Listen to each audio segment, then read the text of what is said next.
மூங் தால் தட்கா பண்ண போகிறாங்க. அதை உங்களுக்கு ஷேர் பண்ணுறாங்க. மூங் தால் எடுத்துருக்கேன். நல்லா வாஷ் பண்ணிவிட்டு கொஞ்சம் மஞ்சள் பொடி போட்டு வேக வச்சுக்கலாம். மூங் தாலுக்கு தேவையான தட்கா பண்ணுறேன். எண்ணெய் வச்சுருக்கேன், காஞ்சிருச்சு.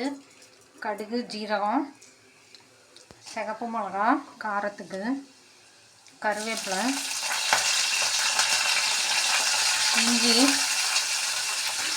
4 பல்லு பூண்டு நசுக்கி வச்சுருக்கேன், அது பொடியாக சாப் பண்ண வெங்காயம் நல்லா ஃப்ரை பண்ணணும். வெங்காயம் ஓரளவு வதங்கினோன்னே தக்காளி, பெருங்காயம் வதக்கணும்.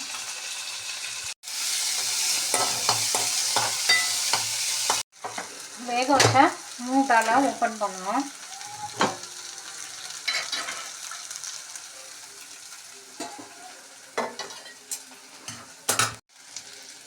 மூங் தாலை ஆட் பண்ணணும்.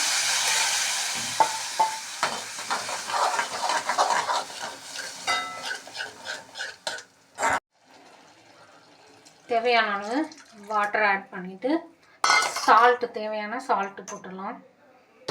தேவையான சால்ட்டு நல்லா மிக்ஸ் பண்ணணும். கொதிக்கட்டும். மூங் தால் நல்லா கொதிச்சு ஆஃப் பண்ணிட்டேன். மேலே பொடியாக சாப் பண்ணேன் கொத்தமல்லி போட்டு மிக்ஸ் பண்ணிட்டோம்னா ரெடி மூங் தால் தட்கா.